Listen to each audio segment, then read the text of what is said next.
నమస్తే, welcome to T-SAT network. నేను శిశిర. రైతు మిత్ర వ్యవసాయ కార్యక్రమానికి స్వాగతం. ఈరోజు మన రైతు మిత్ర వ్యవసాయ కార్యక్రమంలో మనం మాట్లాడుకోబోయే అంశం వానపాములతో ఎరువు తయారీ అండ్ వాటి లాభాల గురించి మనం మాట్లాడుకోబోతున్నాం. దీని గురించి మనతో మాట్లాడేందుకు టీసాట్ స్టూడియోలో ఉన్నారు డాక్టర్ పి సతీష్ గారు. వ్యవసాయ కళాశాల రాజేంద్ర నగర్ నుంచి వచ్చారు. ఈ అంశం పైన మీకేమైనా సందేహాలు ఉంటే స్క్రీన్ పైన స్క్రోల్ అవుతున్న టోల్ ఫ్రీ నెంబర్స్కి కాల్ చేసి మీ సందేహాలు తెలుసుకోవచ్చు. నమస్తే అండి. నమస్తే madam. Welcome to studio. Thank you madam. ఇప్పుడు మనకి వానపాములు ఎరువుల తయారీకి ఎట్లా ఉపయోగపడతాయి అంటారు? వానపాములు చాలా రకాలు ఉన్నాయి. అంటే ముందుగా పై పొరల్లో ఉండేటివి ఉంటాయి, కొన్ని లోపల పొరల్లో ఉన్నాయి. లోపల పొరల్లో ఉండేటివి పెద్దగా ఉపయోగించడానికి అవసరం లేదు. భూమి పై పొరల్లో కేవలం 30 సెంటీమీటర్ లోపల ఉన్న వాటివే ఉపయోగించుకునే అవకాశం ఎంతైనా ఉంటుంది. ఈ పై పొరల్లో ఉండేటివి వాటిని నాన్ బర్రోయింగ్ టైప్స్ అంటామంటే అవి భూమి లోపలికి చొచ్చుకొని పోకుండా పై పొరల్లో ఉండి వాటి యొక్క ఆహారాన్ని తినేసి అవి విసర్జిస్తుంటాయి. అట్లాంటివి మనకు చాలా ఉపయోగం. ఉదాహరణకు పెరియోనిక్స్ ఎక్స్కవేటర్స్ అనొచ్చు, యూడిలస్ యూజినే, ఐసినియా ఫోర్టిడే మరియు లుంబ్రికస్ టెరసిస్ అనేటి ఇట్లా ప్రజాతులు ఉన్నాయి. ఈ ప్రజాతుల్లో ఏవైనా కానీ మనం ఉపయోగించుకోవడానికి ఎంతైనా అవకాశం ఉంటుంది. అవి మాత్రమే ఉపయోగించుకుంటే మనకు 90% సేంద్రియ కర్బనం తినేసి కేవలం 10% మాత్రమే మట్టి తినేస్తాయి అవి. అట్లాంటివి మనకే కాదు, కమర్షియల్గా వానపాముల ఎరువు తయారు చేసుకునే విధానంలో ఎంతో మేలు చేసేటువంటి అని గమనించాలి. అవే ఉపయోగించుకోవాలని చెప్తాము. అంటే వానపాముల ఎరువు తయారీలో వాడరాని వస్తువులు ఏవి అంటారు? చాలా వస్తువులు ఉన్నాయి. ఉదాహరణకు మనకు ఈ ప్లాస్టిక్ కావచ్చు, గాజు పెంకలు కావచ్చు, రబ్బర్ కావచ్చు, అట్లాంటివి అన్నీ మనము వినియోగించడానికి రాదు. ఎందుకంటే అవి ఆహారంగా తీసుకోలేవు, అవి జీర్ణించుకోలేని పరిస్థితి ఉంటుంది. కాబట్టి వాటిని మనము ఎప్పటికీ కూడా ఎన్నటికైనా కానీ ఉపయోగించుకోవడానికి అసలు లేదండి. అంటే మనకి ఏ మొక్క ఆకులు వానపాముల ఎరువుల తయారీకి ఉపయోగపడాయి అంటారు? ఆకులు మనకు పంటలలో చూసుకున్నట్లయితే ముఖ్యంగా ఈ పొగాకు పంటలో ఉండే ఆకులను అసలు ఉపయోగించరాదు. అదే కాకుండా మనకు కలుపు సంబంధించినటువంటి పంటల్లో కూడా కలుపు సంబంధించినటువంటి దాంట్లో పార్థీనియం అంటాము, వైఆర్బం అంటాము, అట్లాంటివి ఉపయోగించుకోవడానికి అసలు వీలు లేదు. ఉపయోగించుకుంటే చాలా నష్టపోతారు రైతులు. ఎందుకంటే వానపాములు చనిపోయే అవకాశం ఉంటుంది పొగాకు లద్దె పురుగు పొగాకు ఆకులు వాడుకున్నట్లయితే. అదేవిధంగా మనము ఈ పార్థీనియం కనుక చూసుకున్నట్లయితే దాంట్లో ఉండే కొన్ని విత్తనాలు మళ్ళీ మొలకెత్తి అవకాశం ఉంటుంది. కాబట్టి చాలా సూక్ష్మంగా ఉంటాయి వాటి విత్తనాలు. దానివల్ల కూడా ఈ పార్థీనియం వైఆర్బంని ఉపయోగించుకోవడానికి అసలు వీలు కాదు. అంటే మనకి సేంద్రియ ఎరువులు తీసుకుంటే దాంట్లో మేలైనది ఏది అంటారు? చాలా ఉన్నాయి ఎరువులు. అందులో మేలైనటువంటిది అంటే వానపాముల ఎరువు అనే చెప్తాము. వేరే ఎరువులు అంటే కోళ్ళ ఎరువు కావచ్చు, మేకల ఎరువు కావచ్చు, గొర్రెల ఎరువు కావచ్చు, పశువుల ఎరువు కావచ్చు, లేకపోతే కుందేల ఎరువు కావచ్చు, ఇట్లా గుర్రాల ఎరువు కావచ్చు, పందుల ఎరువు కావచ్చు, ఇట్లాంటి ఎరువులు చాలా ఉంటాయి. కానీ అందులో మేలైనటువంటిది వానపాముల ఎరువు అని చెప్తాము. ఎందుకు చెప్తామంటే వానపాముల ఎరువులలో మనకు తొందరగా భూమికి అందించే పోషకాలు ఉంటాయి. మిగతా ఎరువుల్లో పోల్చుకుంటే చాలా మట్టుకు మీథేన్ గ్యాస్ ఎమిషన్స్ ఉంటాయి. తర్వాత తేమ శాతం అధికంగా ఉంటుంది. పంట వినియోగించలేని పరిస్థితుల్లో ఉంటుంది. కాబట్టి ఈ వానపాముల ఎరువునే మనం బాగా ఉపయోగించుకోవడానికి ఎంతైనా అవకాశం అని చెప్పొచ్చు. అంటే మనకి వానపాముల ఎరువును ఇతర జీవన ఎరువులతో కలిపి వాడవచ్చు అంటారా? చాలా బేసిక్గా వాడచ్చు మేడం. ఎందుకంటే ఈ వానపాముల ఎరువు అన్నిటికంటే ఈ సూక్ష్మజీవులు ఏవైతే మనకు ఉన్నాయో మేలు చేసేటువంటి, ఉదాహరణకు అజిటోబ్యాక్టర్ కావచ్చు, అజోస్పైరిలం కావచ్చు, లేకుంటే మనకు ఇంకా చాలా ఉన్నాయి, ట్రైకోడర్మా విరిడి కావచ్చు, ఇట్లాంటివన్నీ కూడా మనము ఈ వీటిలో వాడుకొని వాటి యొక్క విలువ ఆధారతని పెంచుకోవచ్చు. ఉదాహరణకు మనకు ట్రైకోడర్మా విరిడి ఒక 2 కేజీల పౌడర్ను ఒక కింటా ఎరువులో కనుక మనం కలిపేసి, అంటే వానపాముల ఎరువులో కలిపేసి ఒక వారం వరకు దాన్ని నిల్వ చేసుకుంటే దానికి పొద్దున సాయంత్రం కానీ ఇట్లా కదిపినట్లయితే మొత్తం ఎరువు కూడా ఈ ట్రైకోడర్మా ఎన్రిచ్డ్ ఎరువు రూపంలో ఈ వానపాముల ఎరువు తయారవుతుంది. అది మనం పంటల్లో ఏదైతే శిలీంద్ర నాశనిగా వాడుకోనికి ఎంతైనా అవకాశం ఉంటుంది. దాని ద్వారా కూడా మనకు పంటల్లో పోషకాలు కూడా పెరుగుతాయి. అది చాలా ఉపయోగిస్తుంది. పంట నాణ్యత కూడా పెరిగేనికి అవకాశం ఉంటుంది. కొంతైనా ఈ భూమి నుంచి వచ్చే ఇది శిలీంధ్ర బీజాలు అన్నిటిని కూడా చాలా మట్టుకు ఈ ట్రైకోడర్మా తగ్గించుకోవచ్చు.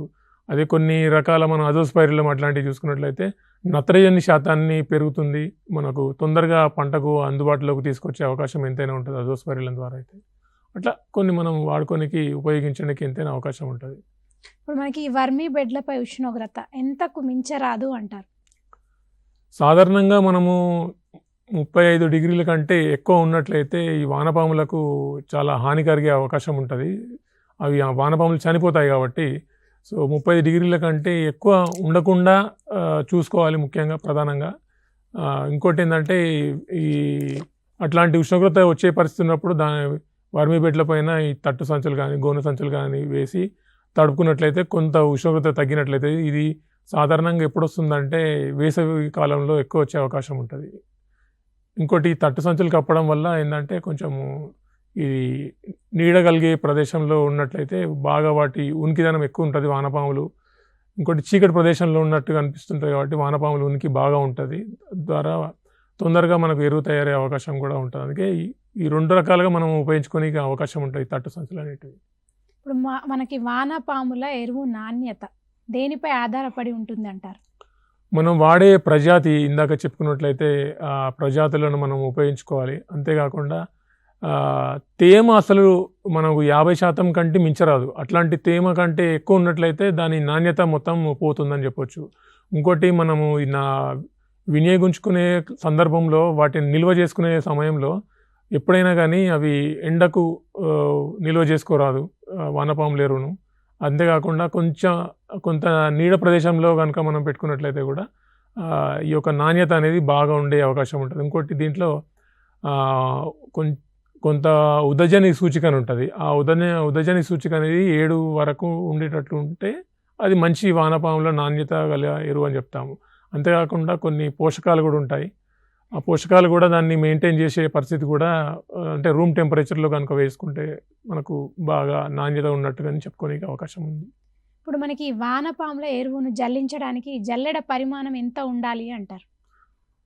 సాధారణంగా రైతు సోదరులందరూ వానపాములు విసర్జించే పదార్థం ఏదైతే ఉంటుందో ఆ విసర్జించే పదార్థము 2 మిల్లీమీటర్ల కంటే ఎక్కువ ఉండదు. సో మనం 2 మిల్లీమీటర్ల జల్లెడ పరిమాణం గల జల్లెడ ఉపయోగించుకున్నట్లయితే మంచి నాణ్యత గల ఈజీగా ఉపయోగించుకోనికి ఆ జల్లెడ పరిమాణం సరిపోతుంది. 3 mm కూడా వాడుతుంటారు కొంతమంది రైతు సోదరులు.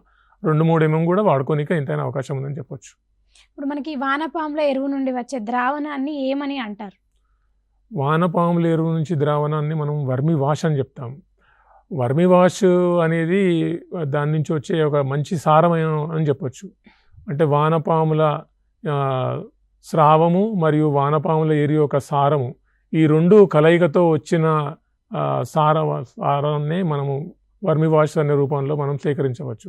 ప్రతి ఒక్క రైతు సోదరులు ఎవరైనా కానీ ఈ వానపాముల ఎరువులు చేసుకునే రైతు సోదరులు వానపాముల ఎరువుతో పాటుగా వర్మీ వాష్ అనేది కూడా విరివిగా తయారు చేసుకొని పంటకు మనకు అందించడానికి ఎంతైనా అవకాశం ఉందని చెప్పవచ్చు.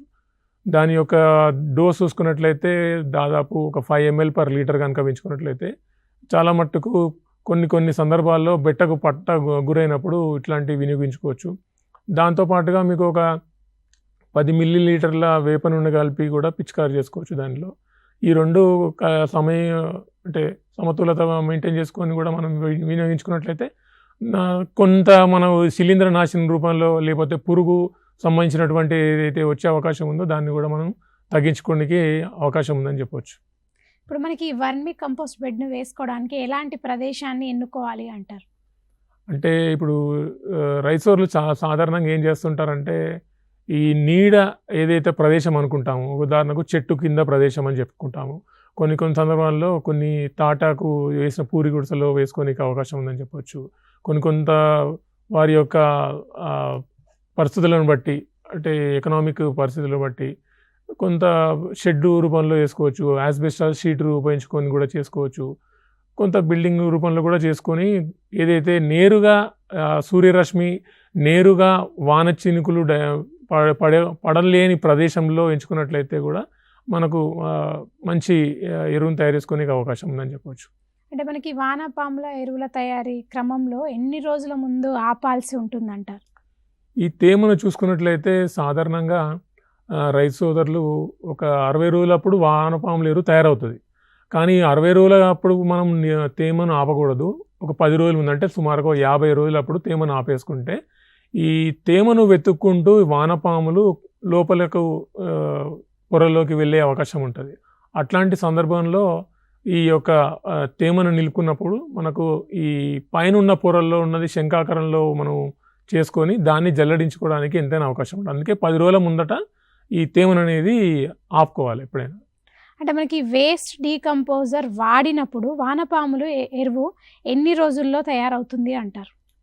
సాధారణంగా అందరు రైతులు ఏం చేస్తుంటారంటే విరివిగా అన్ని ఎరువులు వాడుతుంటారు. సో ఇందులో ఏంటంటే ప్రధానంగా ఈ వేస్ట్ డీకంపోజర్ సొల్యూషన్ ఏదైతే మనం తయారు చేసుకుంటామో అది వాడుకుంటే ఏంటంటే తొందరగా మనకు ఈ బయట నుంచి వచ్చిన గోశాల నుంచి ఎరువును మనము వాటి సూక్ష్మజీవులు ఏవైతే ఉంటాయో అవి వాడుకున్నట్లయితే ఈ దీంట్లో ఉండే బ్యాక్టీరియా, ముఖ్యంగా మైక్రోబియల్ కన్సార్షియం అంటాం. అంటే ఇది ఆవు మూత్రం నుంచి తయారు చేస్తున్న ద్రావణం. దీని ద్వారా ఏంటంటే తొందరగా ఈ యొక్క కుళ్ళింపే చేసే ప్రక్రియ అనేది జరుగుతుంది. జరిగిన తర్వాత ఎప్పుడైనా కానీ 45 రోజులకు వచ్చే అవకాశం ముందుగానే తీసుకొని ఉంది దీంట్లో ఈ వేస్ట్ డీకంపోజర్ వాడడం వల్ల. అంతకుముందు నార్మల్గా సాధారణ రైతులు వేసుకునే సందర్భంలో ఈ వేస్ట్ డీకంపోజర్ వేయలేని పరిస్థితిలో 60 రోజులు 70 రోజులు వచ్చే అవకాశం ఉంటుంది. వేస్ట్ డీకంపోజర్ ద్వారా మంచి సూక్ష్మజీవులు అనేవి దాంట్లో నిక్షిప్తమై ఉంటాయి కాబట్టి తొందరగా కూలడానికి ఎంతైనా అవకాశం ఉంటుంది. కాబట్టి ఈ మీథేన్ గ్యాస్ ఎమిషన్స్ అంటాము, కొన్ని సందర్భాల్లో కొన్ని కూలినటువంటి వాసనలు ఏవైతే ఉంటాయో అవి లేకుండా ఈ వేస్ట్ డీకంపోజర్ చేస్తుంది. కాబట్టి సో వేస్ట్ డీకంపోజర్ విరివిగా ఉపయోగించుకోనికి మనం ఎంతైనా అవకాశం తీసుకొని తగ్గించుకునే రోజులు కూడా మనం చూసుకోవచ్చు. అంటే 60 రోజులు వచ్చేది 45 రోజులకు వస్తుంది, 50 రోజులు కూడా వచ్చే అవకాశం ఎంతైనా ఉందని మనం చెప్పుకోవచ్చు. ఇప్పుడు మనకి ఏ జంతువుల పెండ వానపాముల ఎరువుల తయారీకి వినియోగించరాదు అంటారు? అన్ని జంతువులు మనం వాడుకోవచ్చు. కాకపోతే ఈ కార్నివోరస్ అనిమల్ అంటామంటే మాంసాహారం సంబంధించినటువంటి ఆహారం తినే జంతువులు ఏవైతే ఉంటాయో, ఉదాహరణకు కుక్క కావచ్చు, కొన్ని సందర్భాల్లో పిల్లులు అని చెప్తాము, వాటివి మనము వినియోగించుకోనికి రాదు. ఎందుకంటే వాటిలలో కొన్ని జీర్ణ వ్యవస్థలో కొన్ని అరగని ప్రదేశంలో ఉన్న పదార్థాలు బయటకు వస్తాయి. సో అట్లాంటివి పదార్థాలు వానపాములు పెద్దగా సహించవు.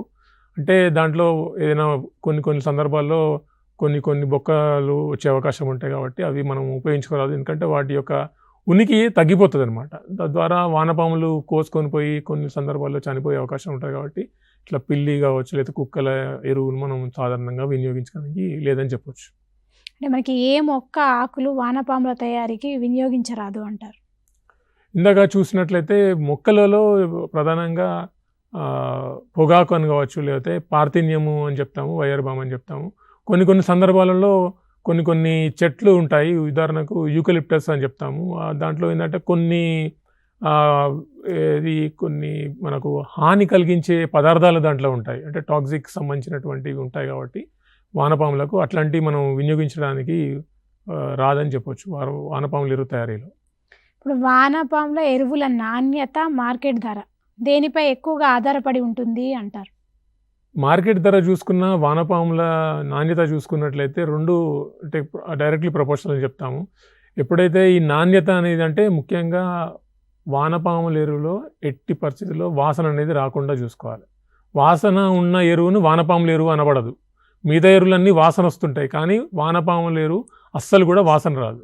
సో అది దాన్ని మనం ముఖ్యంగా నాణ్యతాపరంగా మనం తీసుకోనికి అవకాశం ఉంటుంది. ఇంకోటి దీంట్లో మనం ఇందాక చెప్పుకున్నట్లు తేమ 50% కన్నా మించినట్లయితే అది పెద్దగా మనకు వానపాముల ఎరువు కింద వాడుకోనికి రాదు.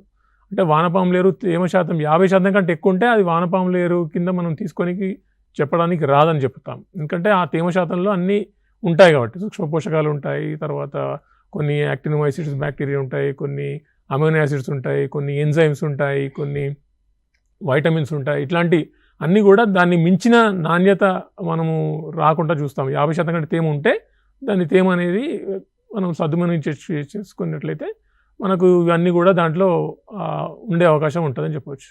ఇప్పుడు మనకి కుటీర పరిశ్రమలుగా ఈ వానపాముల తయారీ ఎరువులకు సంబంధించి ఎట్లాంటి సంస్థలు ఉన్నాయంటారు?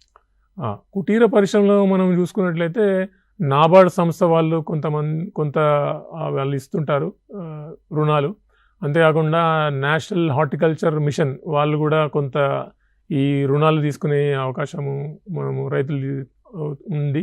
అదే కాకుండా కొన్ని సందర్భాల్లో కోఆపరేటివ్ సొసైటీస్ కూడా ఈ మధ్యకాలంలో విరివిగా ఈ యొక్క వానపాముల ఎరువు తయారు చేసుకోవడానికి కొంత అవకాశం ఉందని చెప్పొచ్చు. అంతేకాకుండా రైతులు కూడా అక్కడ ఉన్న సందర్భాన్ని బట్టి వాళ్ళు సొంతంగా పశువులు ఉన్నా కానీ సొంతంగా చేసుకోవచ్చు. పెద్దగా ఖర్చు పెద్దగా ఏది ఉండదు. అంటే మనకి వేస్ట్ డీకంపోజర్ తయారు చేయడానికి ఎంత బెల్లం వాడాల్సి ఉంటుంది? వేస్ట్ డీకంపోజర్ అంటే సూక్ష్మజీవుల యొక్క సమూలిక అంశం ఇది.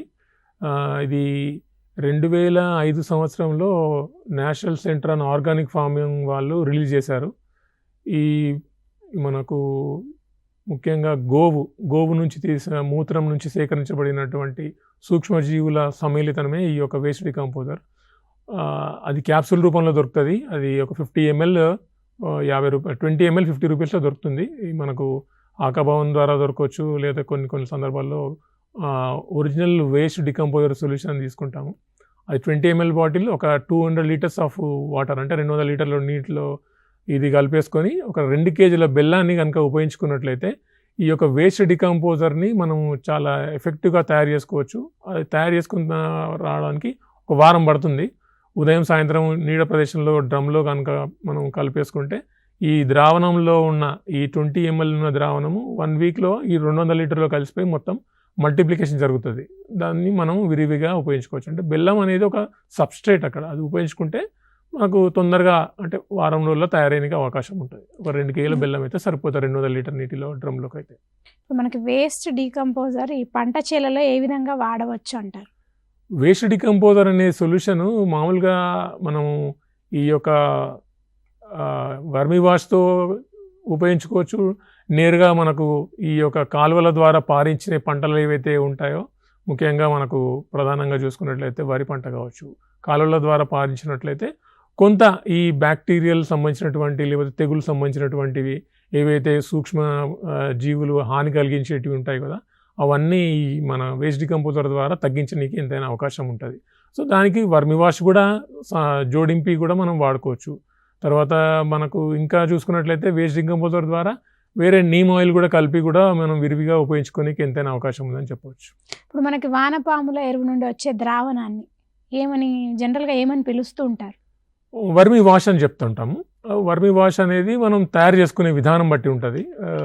ఉదాహరణకు తయారు చేసుకునే విధానంలో ప్రధానంగా చూసుకున్నట్లయితే ఒక 200 లీటర్ల నీటి డ్రమ్లో ఒక 4 సమభాగాలుగా మనం ఒక్కొక్క పొరలో మనం ఎట్లా వినియోగించుకుంటామంటే, కింది భాగంలో గుళికరాళ్ళు మనకు నిమ్మకాయ సైజులో, తర్వాత ఇటుక పిల్లలు నిమ్మకాయ సైజులో, తర్వాత ఇసుక ఇంకొక పొర, అట్లా పై పొరలో వానపాముల ఎరువు మరియు వానపాములు కలిపితో మనం పైన ఒక కుండ ఏర్పరచుకొని కుండకు కింద 3 బెజ్జాలు పెట్టేసుకొని పైన 5 లీటర్ల నీళ్లు కనుక మనం కుండలో పోసుకొని కుండను ఒక రూఫ్కు హ్యాంగ్ చేసుకుని ఉంటే పడ్డ చుక్క నీళ్లు కింద రంధ్రాల నుంచి ఈ యొక్క డ్రమ్లో చేరి దాని నుంచి మనకు సారాన్ని మన వానపాముల సారము మరియు స్రావము 2 కలయికతో కిందికి మనకు ట్యాప్ ద్వారా మనం తీసుకొని దాన్ని వర్మి వాష్ రూపంలో ఉపయోగిస్తాము. ఇది జనరల్ కమర్షియల్ ప్రొసీజర్ అనమాట. వర్మి వాష్ కూడా బయట విరివిగా అమ్ముతుంటారు. వర్మి వాష్ మా యూనివర్సిటీలో అయితే సుమారు 30 రూపాయలు ఒక లీటర్ నీటికి మనం లీటరు వర్మి వాష్ మనం తయారు చేస్తుంటాము. సాధారణంగా రైతు సోదరులు అవకాశాన్ని బట్టి అందుబాటులో ఉన్న సందర్భంలో మేము విరివిగా రైతు సోదరులకు అందిస్తుంటాము. వానపాముల ఎరువుల తయారీ, వాటి లాభాలు, రైతులకు ఎట్లా ఉపయోగపడతాయని కావాల్సిన సలహాలు సూచనలు అందిస్తున్నారు డాక్టర్ సతీష్ గారు. ఈ అంశం పైన మీకేమైనా సందేహాలు ఉంటే స్క్రీన్ పైన స్క్రోల్ అవుతున్న టోల్ ఫ్రీ నెంబర్స్కి కాల్ చేసి మీ సందేహాలు తెలుసుకోవచ్చు. అయితే వానపాముల ఎరువులలో ఉండే పోషకాలు మిగతా అంటే పశువుల ఎరువుల్లో అధికంగా ఉంటాయా లేకపోతే తక్కువగా ఉంటాయా? వానపాములో పోషకాలు అనేటివి మన పశువుల ఎరువు కంటే 2 రెట్లు అధికంగా ఉంటాయని చెప్పొచ్చు. సుమారు మనకు పోషకాలు తీసుకున్నట్లయితే నత్రజని తీసుకుంటే 1.5 నుంచి 1.8 వచ్చే అవకాశం ఉంటుంది వానపాముల్లో. అదే ఇప్పుడు మన పశువులు ఎరిగితే 0.5 మాత్రమే నైట్రోజన్ ఉంటుంది. అదే భాస్వరం చూసుకున్నట్లయితే మనకు 0.8 నుంచి 1.2 వరకు భాస్వరం ఉంటుంది. అందులో మాత్రం మన పశువులు అయితే 0.2 మాత్రమే ఉంటుంది. అదే పొటాషియం మనం చూసుకున్నట్లయితే 1.2 నుంచి 1.5 వరకు మనకు ఈ వానపాముల ఎరువు ఉంటుంది. అదే దీంట్లో అయితే ఓన్లీ 0.5 ఉంటుందని చెప్తాం. అంటే ఎన్పికే రేషియోస్ అంటే ఆల్మోస్ట్ డబుల్ ఉందని చెప్పొచ్చు. అంతేకాక వీటిలలో చాలా మట్టుకు సూక్ష్మ పోషకాలు ఉంటాయి. సూక్ష్మ పోషకాలు అయితే మనం గమనించినట్లయితే ప్రధానంగా మనకు కాల్షియం 3049 ppm ఉంటుంది. తర్వాత మెగ్నీషియం మనం చూసుకున్నట్లయితే 4000 చిల్లర ppm ఉంటుంది, 4039 ppm దాకా ఉంటుంది. తర్వాత మ్యాంగనీస్ 1300 ppm ఉంటుంది. తర్వాత మనకు ఇంకా కాల్షియము, మెగ్నీషియము, మ్యాంగనీసు, తర్వాత కాపరు, ఐరన్ 1120 దాకా ఉంటుంది. తర్వాత కాపర్ వచ్చి మనకు 16.5 ppm ఉంటుంది. ఇట్లా మనం చూసుకున్నట్లయితే ఎక్కువ శాతంగా మనకు ఈ సూక్ష్మ పోషకాలు కూడా అందించడానికి ఎంతైనా అవకాశం ఉంటుంది. అంటే పశువులెరువు వాడద్దని కాదు, పశువులెరువు కూడా వాడచ్చు. కానీ పశువులెరువు ఈ ఎరువుతో పోల్చుకుంటే పశువులెరువు వినియోగము ఎక్కువ ఉంటుంది.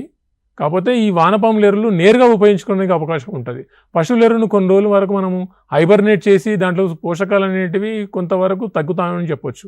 అదే ఈ వానపాముల ఎరువు నేరుగా వినియోగించుకోనికి ఉంటుంది. ఎందుకంటే పశువుల ఎరువులో మనకు ఈ యొక్క ఎరువులు ఏవైతే మిశ్రమం అంటామో అవి కొంతవరకు తగ్గుతూ ఉంటాయి. ఎందుకంటే వాటిని కొన్ని రోజులు ఐడియల్గా పెడతాం. అదే వానపాముల ఎరువు డైరెక్ట్ తీసుకెళ్ళి ఇలా తయారైంది రేపు తీసుకెళ్ళేయచ్చు. అదే పశువుల ఎరువును ఇవాళ పెండేస్తే రేపు తీసుకుపోయి వేయకూడదు. ఎందుకంటే తొందరగా అది కుళ్ళింపడానికి అవకాశం ఉండదు, టైం పడుతుంది.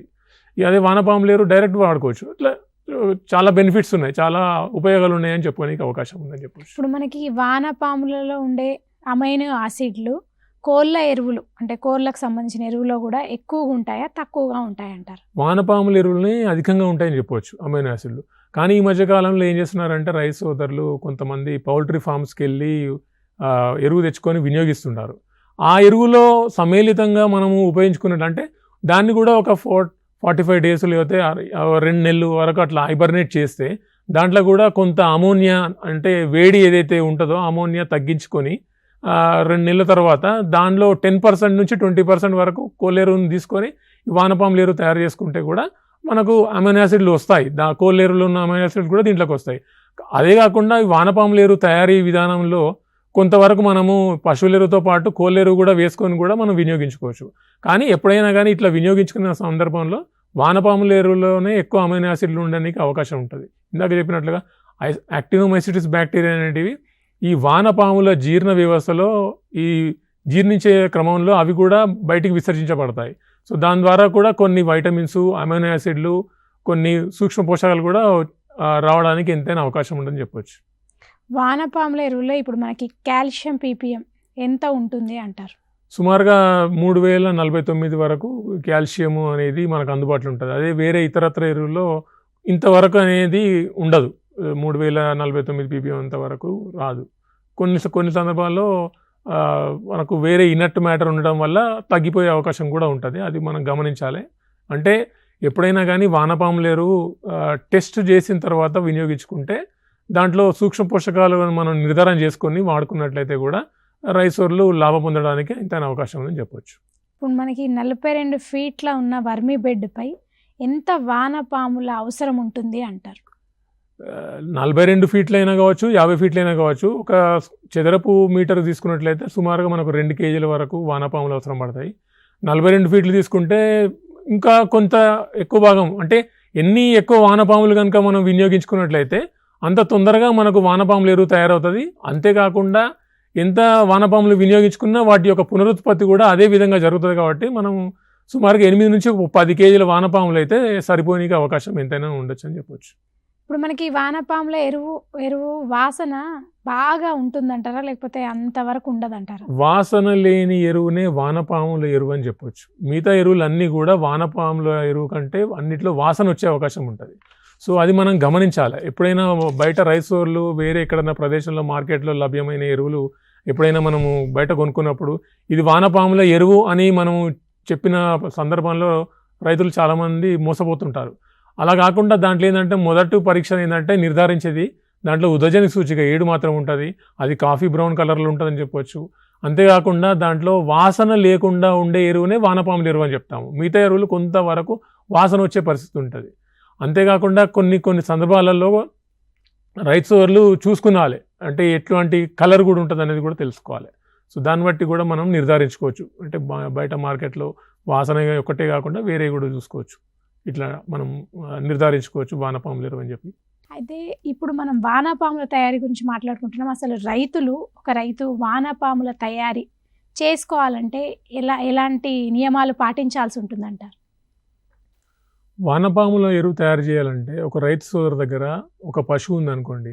ఒక పశువు సుమారుగా ఒక రోజుకు 2.5 నుంచి 3 కేజీల వరకు విసర్జిస్తుంది.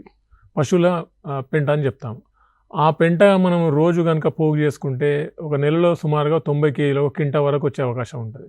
అట్లా సేకరించిన ఎరువును ఒక 2 నెలల వరకు అట్లా అట్టి పెట్టేసుకొని తర్వాత మనము బెడ్లు తయారు చేసుకోవాలి.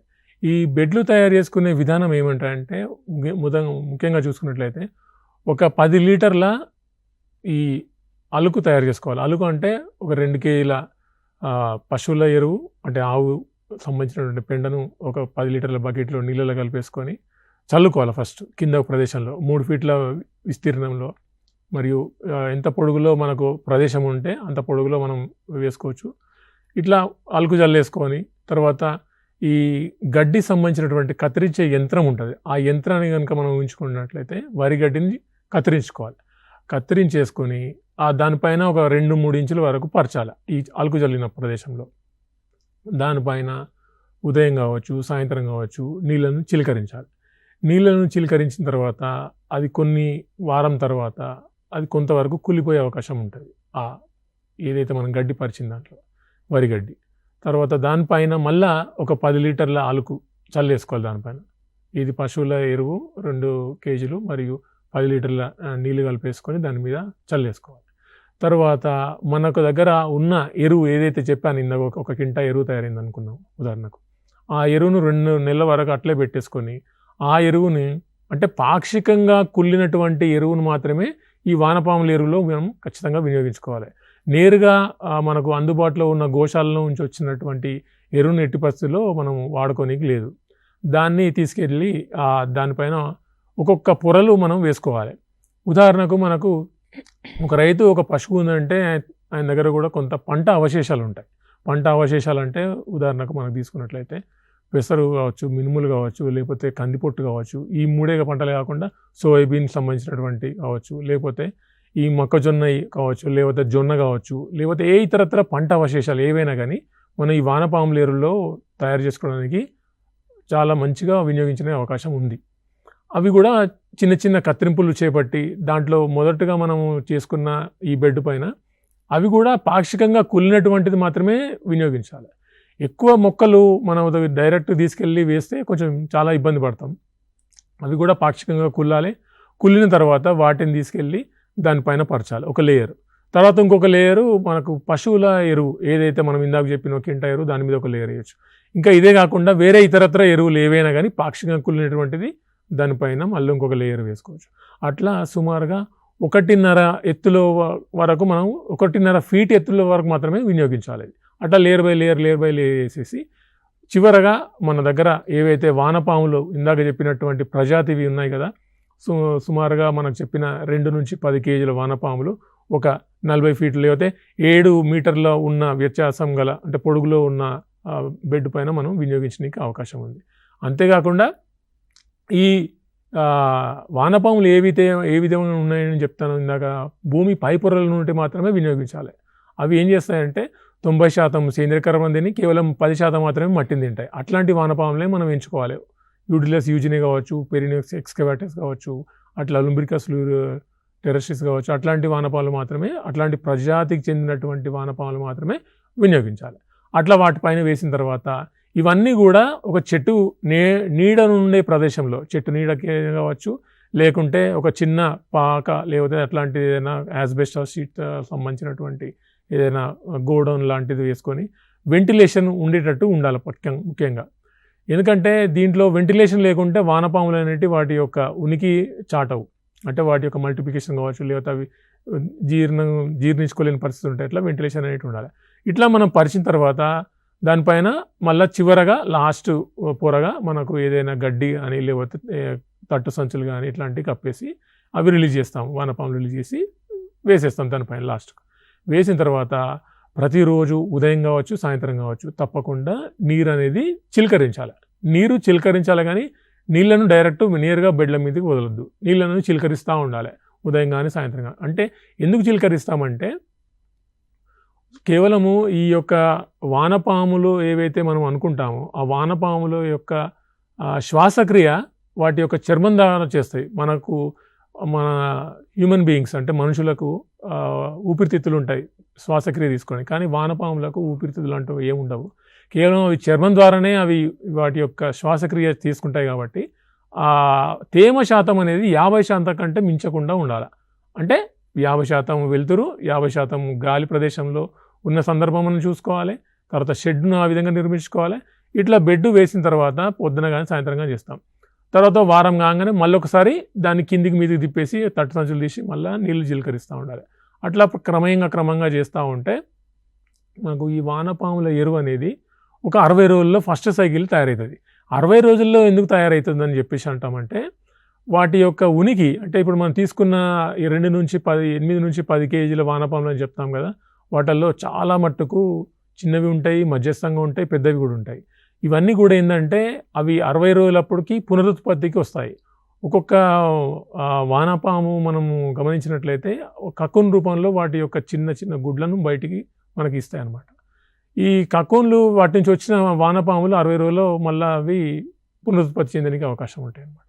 ఇట్లా మన ఈ వానపాములను వినియోగించుకొని ఈ క్రమక్రమంగా మనం వివిధ పంట అవశేషాలని కనుక వినియోగించుకొని చేసుకున్నట్లయితే మనకు మంచి వానపాముల ఎరువు తయారు చేయడానికి ఎంతైనా అవకాశం ఉంటుంది. ఈ 50 రోజులప్పుడు తేమను మనం ఆపేసి అవి శంఖాకారంలో పోగు చేసుకొని శంఖాకారం పోగు చేసుకున్నట్లయితే తేమ అనేది దాంట్లో తగ్గిపోయి శంఖాకారంలో తీసుకెళ్ళి జల్లెడలో పోసుకొని మంచిగా వాటిని తిప్పుకోవడానికి అనుకువగా ఉంటుంది. కాబట్టి తేమను అనేది 50 రోజులప్పుడే నిలిపేసుకుంటాం. ఈ 50 రోజులు నిలిపేసిన తర్వాత మరుసటి 2-3 రోజుల తర్వాత శంఖాకారంలో అట్లే ఉంచేసి తర్వాత 4వ రోజు దాన్ని తీసుకెళ్ళి జల్లడించుకున్నట్లయితే సేంద్రియ పదార్థము మనం ఏదైతే వానపాములు ఎరువు అంటామో జల్లెడ కిందికి భాగంలో కారుతాయి. తర్వాత వానపాములు అనేటివి ఇంకొక భాగం నుంచి బయటికి మనం సేకరిస్తాం. అట్లా వానపాముల్ని మళ్ళీ వేరే బెడ్ల మీద మనం రీసైకిల్ చేసుకుంటూ ఉండొచ్చు. అంటే ఒకసారి వానపాములు మనము ఈ బెడ్ల మీద ఉపయోగించుకున్నట్లయితే వానపాముల్ని విరివిగా ఇంకా అనేక బెడ్లు తయారు చేసుకోనికి ఎంతైనా అవకాశం ఉంది. అంటే వన్ టైం ఇన్వెస్ట్మెంట్ అని చెప్తాం. ఒకసారి మనం ఇన్వెస్ట్ చేసుకొని జాగ్రత్తగా కేర్ఫుల్గా చేసుకున్నట్లయితే ఈ యొక్క సైకిల్ని ప్రతి 60 రోజులకు ఒకసారి కాకుండా 45 రోజులకు కూడా మనం దాన్ని తగ్గించడానికి ఎంతైనా అవకాశం ఉందని ఒక సందర్భంలో చెప్తూ ఉంటాం. ఎందుకంటే వానపాములు అనేటి వాటి జాతి కొంత మల్టిప్లికేషన్ అవుతాయి 60 రోజులప్పుడు, వాటి యొక్క పునరుత్పత్తి పెరుగుతూ ఉంటుంది. ఇట్లా పెరిగినప్పుడు ఏంటంటే వాటి యొక్క పరిమాణం పెరుగుతుంది. తర్వాత వాటి నుంచి వచ్చే పిల్ల పురుగులు పెరుగుతాయి. ఆ పిల్ల పురుగులు మళ్ళీ ఇంకొక బెడ్ తయారు చేసుకోవచ్చు. అట్లా క్రమక్రమంగా మనం బెడ్లు తయారు చేసుకుంటూ పోతూ ఉంటే మనకు ఒక 5 బెడ్లు ఒక రోజు చేసుకోవచ్చు, మళ్ళీ తర్వాత ఒక 5 బెడ్లు చేసుకోవచ్చు. అంటే క్రమక్రమంగా వేసుకుంటూ ఉంటే మనము ఇయర్ రౌండ్ సప్లై చేసుకోవచ్చు. అంటే ఒక 60 రోజులప్పుడు ఈ 2 నెలలకే ఇవ్వడమే కాకుండా మళ్ళీ వేరే 2 నెలలకు మళ్ళీ ఎరువు ఇవ్వడానికి అవకాశం ఉంటుంది. అట్లా మనం ఇట్లా చేసుకుంటూ ఉంటే మనకు వానపాముల ఎరువు మనం తీసుకోనికి ఎంతైనా అవకాశం ఉందని చెప్పవచ్చు. అంటే ఇట్లా ఒక రైతు సొంతంగా తయారు చేసుకోనికి ఎంతైనా అవకాశం. ఈ మధ్యకాలంలో బయట పాక్షికంగా మనము చిన్న టార్పాలిన్స్ రూపంలో 4 వెదడు కర్రలు పెట్టుకొని కూడా చేస్తూ ఉన్నారు. అట్లా కూడా చేసుకోనికి ఎంతైనా సందర్భంలో మనం ఉన్నది. ఇట్లా ఓపెన్ చేసుకోవచ్చు, ఇట్లా వెడల్పుగా ఉన్న ట్రఫ్స్ చేసుకొని కూడా చేసుకోవచ్చు. అట్లా విడివిగా చేసుకున్నట్లయితే మంచిది. ఇందాక నేను చెప్తాను 3 ఫీట్లనే వ్యత్యాసం ఎందుకు పెడతామంటే ఒక మనిషి 3 ఫీట్ల కంటే మనం దూరంగా తీసుకొని దాంట్లో పని చేయడానికి అవకాశం ఉండదు. 3 ఫీట్లు అయితే అనుకువగా చేసుకోనికి 3 ఫీట్లే అని చెప్తాము. హైట్ 1.5 ఫీట్ ఎందుకు చెప్తామంటే ఒక వానపాము యొక్క ఉనికి దానికంటే మించితే చనిపోయే అవకాశం ఉంటుంది వానపాములు. ఎందుకంటే కింద ఉన్న లోపల పొరల్లో ఉన్న వానపాములు పైదాకా వచ్చి అక్కడ ఆహారం తీసుకొని మళ్ళీ అవి విసర్జించి మళ్ళీ లోపల పొరలు పోయే ఛాన్సెస్ ఎక్కువ ఉంటాయి. అదే ఇంకా పైకి ఇంకా ఎత్తు భాగంలో పెడితే ఏంటంటే వాటికి ఏరేషన్ అనేది సరిగా గాలి అనేది సరిగా అందక చాలా మట్టుకు వానపాములు చనిపోతాయి. చాలామంది రైతు సోదరులు ఈ యొక్క విషయం గమనించకుండా చాలా 2-3 ఫీట్లు ఎత్తేసుకొని చేస్తుంటారు. అట్లా ఎత్తేసుకున్నప్పుడు చాలా సందర్భాల్లో వానపాములు అనేవి చనిపోవడానికి ఎంతైనా ఆస్కారం ఉంటుంది. ఇంకా మనం గమనించినట్లయితే మనం చెప్పినట్లుగా ఈ వానపాముల బెడ్లు తయారు చేసినప్పుడు చుట్టూ కూడా మనకు కొంత ఈ పక్షుల బెడద ఉన్నట్టు, లేకపోతే తొండలు కావచ్చు, లేకపోతే వేరే ఇతరత్ర తేళ్ళు కావచ్చు, ఎలుకలు కావచ్చు, కప్పలు కావచ్చు, లేకపోతే ఇంకా వేరే ఇతరత్ర హాని చేసేటువంటి ఏవైతే ఉంటాయో అవి మనము ఎప్పటికీ గమనిస్తూ ఉండాలి. వాటిని ముఖ్యంగా మనకు హాని చేసే పదార్థాలు ప్రాణులని చెప్తాము. ఉదాహరణకు మనకు చెప్పిన తొండలు కావచ్చు, ఉడతలు కావచ్చు, కొంగలు కావచ్చు, ఎలుకలు కావచ్చు, లేకపోతే పాములు కావచ్చు, లేకపోతే ఇట్లా ఎండ్రికిచ్చలు కావచ్చు, ఇట్లా చాలా ఉంటాయి. ఇట్లాంటివన్నిటి కూడా మనం రాకుండా చూసుకున్నట్లయితే ఈ యొక్క సైకిల్ అనేది మనకు కరెక్ట్గా వస్తుంది. మన రైతులకు కూడా కమర్షియల్గా బాగా అందుబాటులోకి తీసుకురావడానికి అవకాశం ఉంటుందని చెప్పవచ్చు. ఇట్లా చేస్తూ దీని నుంచి మనకు వర్మి వాష్ అనేది కూడా తయారు చేసుకోనికి అవకాశం ఉంటుంది. అంటే ఇప్పుడు వర్మి కల్చరు మనము వానపాములు తయారు చేసుకోవచ్చు, వానపాములు ఎరువు తయారు చేసుకోవచ్చు, వర్మి వాష్ కూడా తయారు చేసుకోవచ్చు. అంటే 3 విధాలుగా మనం లాభాలు పొందడానికి ఎంతైనా అవకాశం ఉందని చెప్పొచ్చు. వానపాములు ఎరువు మనము తీసుకున్నట్లయితే 60 రోజులప్పుడు మనకు తయారవుతుందని చెప్తాము. ఎంత రా మెటీరియల్ వేస్తాము? ముడి పదార్థం రా మెటీరియల్ అంటే ఉదాహరణకు ఒక రా మెటీరియల్ అంటే ముడి పదార్థం 1 టన్ను వేసుకుంటే దాంట్లో మనకు సుమారుగా ఒక 500 కేజీల నుంచి 550 కేజీల వరకు వచ్చే అవకాశమే ఉంటుంది. మొత్తము టన్ను వేసే టన్ను ఎరువు బయటికి రాదు. వాటి యొక్క సైకిల్ కంప్లీట్ చేసుకోవాలి, అది పునరుత్పత్తి చెందాలి. సో దాని ద్వారా ఏంటంటే ఆ సైకిల్లో మనకు 50% వరకే మనం తీసుకోనికి అవకాశం ఉంటుంది వానపాముల ఎరువు. అంతేగాని దానికి మించి తీసుకోనికి రాదు. ఎప్పుడైనా రైతు సో గమనించాలి విషయం. ఇంకోటి దీంట్లో చీమలు అనేటివి అధికంగా ఉంటాయి. ఎక్కడైతే నీళ్లు 50% అంటే 50% పాక్షికంగా మనం అందిస్తామో దానికి కనుక మించినట్లయితే వానపాములు చనిపోతాయి. దానికంటే తగ్గించినట్లయితే చీమలు అనేవి ప్రధాన శత్రువుగా మారే అవకాశం ఉంటుంది. ఆ 2 విషయాలు చాలా జాగ్రత్తగా గమనించి మనం వానపాముల ఎరువు తయారు చేసుకుంటే మనకు వానపాముల ఎరువు తొందరగా తయారీకి అవకాశం ఎంతైనా ఉండదని చెప్పొచ్చు మేడం. ఒక గుడ్డు నుండి ఎన్ని పిల్ల వానపాములు వస్తాయి? అదే గుడ్డు మనకు వానపాములు ఎన్ని ఇస్తాయి అంటారు? ఒక గుడ్డు మనం చూసుకున్నట్లయితే దాన్ని కకున్ అంటాం. దాంట్లో 7 నుంచి 8 పిల్ల పురుగులు వస్తాయి. అదే ఒక వానపాము నుంచి 3 నుంచి 4 కకున్లు వస్తాయి. అంటే ఈ కకున్లు అనేటివి కూడా లేకపోతే ఈ పిల్ల పురుగులు అనేటువంటి ఏవైతే ఉంటాయో ఇప్పుడు సాధారణంగా అవి ఎంతంటే చాలా చిన్నగా సూక్ష్మంగా అనిపిస్తాయి. ఇప్పుడు పిన్ హెడ్ సైజ్ అంటాం, ఆ సైజు కంటే అవి పెద్దగా ఏమి ఉండవు. దాంట్లో నుంచి చిన్న వానపాము పిల్ల పురుగులు వస్తాయి. ఆ పిల్ల పురుగులు మనం చాలా జాగ్రత్తగా దాన్ని ఉపయోగించుకోవాలి. మనం ఒకసారి సైకిల్ తీసుకొని మనం ఉపయోగించుకోకపోతే ఆ చిన్న వానపాములు ఏవైతే చనిపోయే అవకాశం ఉంటుంది. వాటిని మనం చాలా సంరక్షిస్తూ ఉంటే అవి ఒక నెల లోపలనే అవి మళ్ళా తొందరగా ఆహారాన్ని తీసుకుంటాయి. అసలు ఈ వానపాముల గురించి చెప్తా ఉంటే కొన్ని సందర్భాల్లో కొన్ని విషయాలు మీకు చెప్పాల్సి వస్తుంది. 1 కిలో వానపాములు 1 కిలో ఎరువును 24 గంటల్లో నమిలేసి విసర్జిస్తాయి. అంత ఎఫిషియెంట్గా ఉంటాయి వానపాములు అనేటివి. అవి మనం చాలా గమనించుకోవచ్చు. ఇందాక చెప్తున్నా కదా, వానపాములు మనం 1 కిలో బయట అమ్మాలంటే మా యూనివర్సిటీ అంటే మా వ్యవసాయ విశ్వవిద్యాలయము, వ్యవసాయ కళాక్షేత్రము, వ్యవసాయ కళాశాల రాజేంద్రనగర్లో మేము అమ్మేది ఏంటంటే 175 రూపాయలకు అమ్ముతాము. బయట నుంచి తీసుకున్న రైస్ సోర్లు కూడా ఆ విధంగా మీరు సేకరించుకొని అమ్ముకోవచ్చు. ఈ వానపాములు మామూలుగా ఈ చేపలకు ఆహారంగా వేస్తుంటారు. చేపలకు కాకుండా కూడా కొన్ని సందర్భాల్లో కొన్ని వేరే విధంగా కూడా ఉపయోగించుకుంటూ ఉంటారు. అట్లా మనం మల్టిప్లికేషన్ పెంచుకోవచ్చు. ఇట్లా 3 విధాలుగా మనం లాభాలు ఉన్నాయని చెప్పుకోవచ్చు. వానపాముల ఎరువు, వానపాములు మరియు వర్మి వాష్, ఇట్లా 3 విధాలుగా మనము ఈ వానపాముల నుంచి మనము లాభాలు పొందడానికి ఎంతైనా అవకాశం ఉందని చెప్పవచ్చు. ఇప్పుడు మనకి భూమి పై పొరల్లో ఉండే వానపాములు ఏవి అంటారు? అవి ఎట్లా ఉంటాయి అంటారు? వీటిని మామూలుగా చెప్పాలంటే రెడ్ రిగ్యులర్స్ అంటాం వీటిని. అంటే వీటి యొక్క క్లైటెల్లం అంటే వాటి యొక్క ఎరుపుదనం అనేది బాగా కనిపిస్తుంటుంది ఈ క్లైటెల్లం అనేది రూపంలో మనకు. అవి భూమి పైపొరలనే ఉంటాయి. అవి భూ పైపొరలనే ఉంటాయి. వాటిని ఎపిజిక్ వామ్స్ అంటాము. అవి నాన్ బొర్రోయింగ్ టైప్స్ అంటాం. అంటే లోపల పొరల్లో పోకుండా పై పొరలనే ఉంటాయి. అవి ఎక్కువ శాతంగా సేంద్రియ కర్బనం తింటాయి. 10% మాత్రమే మట్టిని తింటాయి. అవి చాలా మైలు చేసే ఉంటాయి. ఇంకా మీరు గమనించినట్లయితే భూమి లోపల పొరలోటి కూడా కొన్ని వానపాములు ఉంటాయి. అవి ఏం చేస్తాయంటే అవి 90% మట్టిని తిని 10% మాత్రమే సేంద్రియ కర్బనం తింటాయి. అవి రైతుకు పెద్దగా మేలు చేయవు, కానీ అవి రైతుకు పొలాల్లో మేలు చేస్తాయి. ఎందుకంటే లోపల్లో ఉన్న సూక్ష్మ పోషకాలు ఏవైతే ఉంటాయో అవి కెపిలారిటీని పెంచుతాయి. దాని ద్వారా కొన్ని పోషకాలు అనేవి భూమి లోపల పొరల నుండి పై పొరలకు తీసుకొచ్చే అవకాశం ఉంటుంది.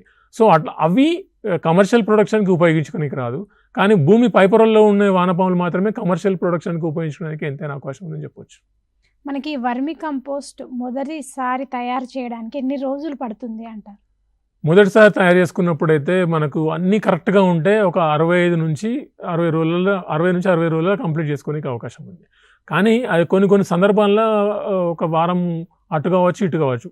ఎందుకంటే కొన్నిసార్లు మనం నీళ్లు కరెక్ట్గా వేయలేని పరిస్థితి, టెంపరేచర్ కరెక్ట్గా మెయింటైన్ చేయలేని పరిస్థితి, కొన్ని సందర్భాల్లో చీకటిని అనేది మనం లేకుండా చేస్తుంటారు కొంతమంది. అంటే దాని మీద ఏం తట్టు సంచులు కానీ గుణ సంచులు కానీ కప్పలేని, గడ్డిని కానీ కప్పకుండా ఉంటారు. కొన్ని సందర్భాల్లో వాళ్ళు గమనించకుండా ఒక వారం దాకా వదిలేసిపోతుంటారు. సో దాని ద్వారా ఏంటంటే ఈ యొక్క సైకిల్ 60 నుంచి 70 రోజులకు కూడా పోయే అవకాశం ఉంటుంది. సో అవి మనం చాలా గమనించాలా. అది రైసోర్లు చూసుకున్నట్లయితే మంచిగా చేసుకుంటే 60 రోజులే వస్తాయని చెప్తాం. అంటే మనకి వర్మి కంపోస్ట్ వేసుకోవడం వల్ల నేలకు ఎలాంటి ప్రయోజనం కలుగుతుందంటారు? ఈ వర్మి కంపోస్ట్ వాడడం వల్ల నేలలో చాలా మట్టుకు ఈ నీటి నిలువ అంటే తేమను ఎంతవరకు నిలుపుకోవాలో ఆ భూమి ఆ విధంగా నిలుపుకోనికి అవకాశం ఉంటుంది అని చెప్పొచ్చు. తర్వాత హ్యూమస్ కంటెంట్ బాగా పెరుగుతుంది. దాని ద్వారా ఏంటంటే సూక్ష్మజీవులు బాగా ఉంటాయి. ఇంకోటి ఏంటంటే ఈ యొక్క వానపాముల ఎరువులో ఈ ఇందాక మనం చర్చించుకున్న సందర్భంలో అమైనో యాసిడ్లు కావచ్చు, యాక్టినోమైసిడ్స్ కావచ్చు, వైటమిన్స్ కావచ్చు, లేకపోతే మినరల్స్ కావచ్చు, లేకపోతే ఇతరత్ర సూక్ష్మజీవులు దాంట్లో ఎక్కువ మేలు చేసేటువంటి గమనించి మనకు ఈ పంటలో ఎక్కువ పోషకాలు తీసుకునే అవకాశం ఉంటుంది. సమయానుకూలంగా స్లోగా రిలీజ్ చేసే ఎరువులు అనేది మనం ఈ వర్మి కంపోస్ట్ అని కూడా చెప్పొచ్చు. కొన్ని సందర్భాల్లో వర్మి కంపోస్ట్తో పాటు వేరే ఇతరత్ర ఎరువులు కూడా జోడించి మనం నేలకు అందించినట్లయితే కూడా మంచి దిగుబడులు వచ్చేయడానికి అవకాశం ఉందని చెప్తాం. ఇప్పుడు మనకి వర్మి బెడ్లపై పేడ కుళ్ళింది వేసుకోవచ్చు అంటారా, లేకపోతే ఫ్రెష్గా వేసుకోవాల్సి ఉంటుందంటారు? వానపాములు కేవలం కుళ్ళిన ఎరువు మాత్రమే అవి ఆహారంగా తీసుకొని విసర్జిస్తుంటాయి. అదే మీకు కుళ్ళకుండా తెచ్చిన ఎరువు ఏదైతే ఉన్నదో, ఎరువే కావచ్చు, లేకపోతే ఈ పండ్ల తొక్కలు కావచ్చు, లేకపోతే ఏదైనా ఈ కూరగాయల తొక్కలు కావచ్చు, ఇట్లాంటివన్నీ కూడా మనం వాడుకున్నప్పుడు దాంట్లో 50% వరకు కుళ్ళినటువంటిది మాత్రమే వినియోగించాలి. దానికంటే ఇంకా పచ్చివి తెచ్చి వేస్తే అవి నమలలేవు, తర్వాత అవి జీర్ణించుకోలేని పరిస్థితి, వానపాములు ఉనికి తగ్గిపోతుంది. తద్వారా మనకి యొక్క సైకిల్ కూడా ప్రొలాంగ్ అవుతుంది. ఇంకోటి ఏంటంటే మేలైనటువంటి మనకు రాదు. ఇంకా మనకు చూసుకున్నట్లయితే ఈ ఎరువులు మనము ఏ ఎరువు వేసుకున్నా కానీ మంచిగా కుళ్ళినటువంటిది లేకపోతే పాక్షికంగా కుళ్ళినటువంటిది వేసుకుంటే తొందరగా ఈ వానపాముల ఎరువు తయారు చేసుకోనికి ఎంతైనా అవకాశం ఉందని చెప్పవచ్చు. ఈ మనకి వర్మీ వాష్ తయారీలో ఏమేమి వాడుతూ ఉంటారు? వర్మీ వాష్లో మనకు చాలా మట్టుకు వేప నూనె ఎక్కువ విరివిగా ఉపయోగించవచ్చు. తర్వాత ఏదైతే బయలాజికల్గా మనం కంట్రోల్ చేసేటువంటి ఏవైతే అంటాం, కొంతమంది ఈ మధ్యకాలంలో జీవామృతం అని చెప్తుంటాము, అది కూడా కలిపేసుకొని కూడా కొంత ఈ బెట్ట పరిస్థితులను తగ్గించుకోనికి అవకాశం ఉంటుంది.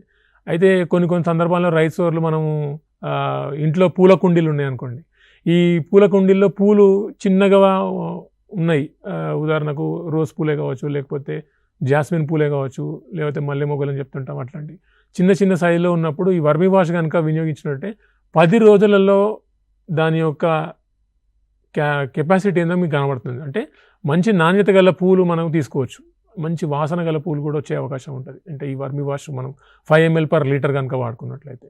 అంతేకాకుండా కొన్ని సందర్భాల్లో ఏదైతే ఎక్కువ వర్షపాతంలో పంటలు కొన్ని సందర్భాల్లో అవి రాలేని పక్షంలో రెబ్బగట్టలేని పరిస్థితుల్లో కొన్ని సందర్భాల్లో మనం గమనించవచ్చు. అట్లాంటి సందర్భాలలో ఈ యొక్క వర్మీ వాష్ వినియోగించుకున్నట్లయితే చాలా మట్టుకు మంచి నాణ్యమైన దిగుబడి తీసుకునే అవకాశం ఉందని చెప్పవచ్చు. ఇప్పుడు మనకి వానపాముల ఎరువును వేటితో కలిపి వాడకూడదు అంటారు? వానపాముల ఎరువు ప్రధానంగా మనం గమనించినట్లయితే ఇతరత్ర ఎరువులతోని కలిపి వాడడానికి రాదు. ఎందుకంటే వాటి యొక్క CN రేషియో వేరే ఉంటుంది, దీని CN రేషియో వేరే ఉంటుంది. ఈ వేరే ఎరువుతో కలిపి కనుక వినియోగించినట్లయితే వీటి యొక్క ఉనికి పెద్దగా అంటే దీని నుంచి వచ్చిన సారం పెద్దగా మనకు కనబడదు. ఇంకోటి ఏంటంటే వేరే ఇతరత్ర ఎరువులు కలిపినట్లయితే కూడా మనకు దీంట్లో ఏమని చెప్తాము, ఇంటిగ్రేటెడ్ ప్లాంట్ న్యూట్రియంట్ సిస్టమ్ అని చెప్తాము. అంటే సమతుల్యత, అంటే 50% నుంచి కొంత 70% వరకు వేరే ఎరువులు కలిపేసి 30% ఎరువులు ఈ మన వానపాముల ఎరువులు కలుపుకొని కేవలం సేంద్రియ ఎరువులు కలుపుకొని వాడుకున్నట్లయితే మంచి దిగుబడులు తీసుకోనికి అవకాశం ఉంటుంది. వేరే ఎరువులు అంటే మనకు పశువుల ఎరువులు అని మీరు అనుకునే విషయం కాదు. వేరే ఎరువులు అంటే నత్రజని యూరియా రూపంలో లేదా డిఏపి రూపంలో పొటాష్ రూపంలో మనం వాడుతుంటాం. అట్లా ఎరువులు వాడుకోవాలంటే ఈ వానపాముల ఎరువు ఒక 30% వాడుకొని ఆ ఎరువులు ఒక 70%. ఎందుకంటే ఇది చాలా కాస్ట్లీ.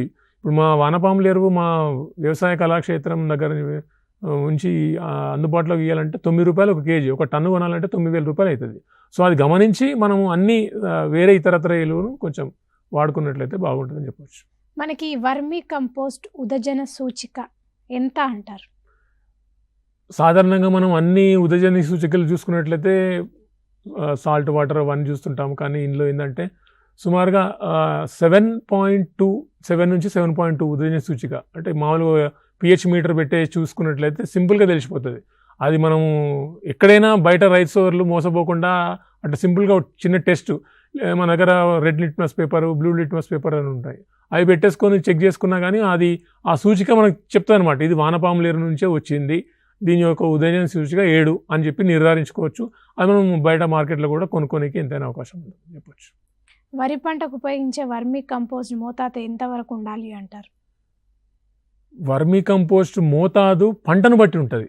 ఇప్పుడు ఉదాహరణకు మనకు వరి పంట తీసుకున్నట్లయితే ఒక కింటా, ఒక ton at the time of planting చెప్పచ్చు ఉపయోగించుకోవచ్చు. తర్వాత మొక్కజొన్న పంట అయితే టన్నున్నర, ఏది మన చెరుకు అయితే టన్నున్నర. అదే మనకు చిన్న చిన్న పూల కుండీలు తయారు చేసుకునే సందర్భంలో మనం గమనించినట్లయితే పాటింగ్ మిక్చర్గా ఒక 1/2 కిలో. తర్వాత ఇంకా వేరే ఇతరత్ర పండ్ల తోటలు చూసుకున్నాం. ఉదాహరణకు దీర్ఘకాలిక పంటలు ఉంటాయి. పంటలు అంటే మనకు ప్రధానంగా ఆర్చర్డ్ క్రాప్స్ అని చెప్తాం. ఆర్చర్డ్ క్రాప్స్ అంటే ఇప్పుడు మనకు కొబ్బరి చెట్లు కావచ్చు లేదా మామిడి తోటలు కావచ్చు. సుమారుగా అది 8 నుంచి 12 సంవత్సరాల వరకు లేదా 12 నుంచి 15 సంవత్సరాల వరకు ఉండే చెట్లు ఉంటాయి. అట్లాంటి వాటికి 8 నుంచి 10 కేజీల ఎరువు వేయాల్సి వస్తుంది.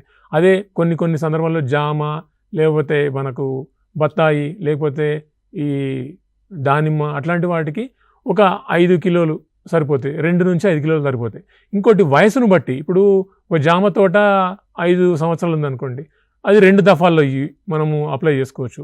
ఏదో ఒక 2 కిలోలు ఒకసారి వేసుకోవచ్చు, మళ్ళీ పూత నుంచి కాయబట్టే దశలో ఇంకోసారి వేసుకోవచ్చు. అదే మనకు ఇతరత్ర ఫస్ట్ టైం పెట్టే అంటే క్రాప్ ఎస్టాబ్లిష్మెంట్ చేసుకునే సందర్భంలో చూసుకున్నట్లయితే కొంత మనం తగ్గించుకోవాలి.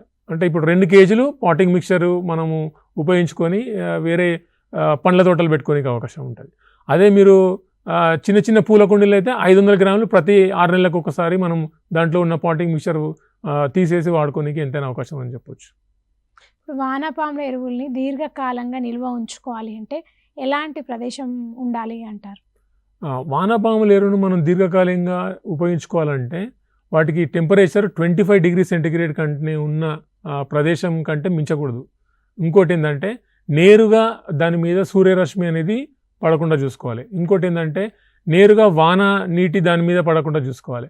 ఇదే కాకుండా ఇంకా మనకున్న సందర్భంలో ఏంటంటే నీడ ప్రదేశంలో ఈ నేరుగా ఏవైనా వీటి మీద పడకుండా ఉండేటట్లు ఉంటే మనకు ఈ యొక్క లైఫ్ స్పాన్ అంటే నిల్వ చేసుకోనికి ఎంతైనా అవకాశం ఉంటుంది. అట్లా నిల్వ చేసుకున్నది మనకు 6 నెలల వరకు కూడా మనకు ఎటువంటి ఇబ్బంది జరగదు. అట్లాంటివి మనం చాలా మట్టుకు ఉపయోగించుకుంటే పంట నాణ్యత కూడా పెరిగే అవకాశం ఉంటుంది. ఇప్పుడు చివరగా రైతులకి ఈ వానపాముల తయారీ ఎట్లా చేసుకోవాలంటారు? వాటి వల్ల ఎలాంటి లాభాలు ఉన్నాయంటారు? లాభాలు అనేకం.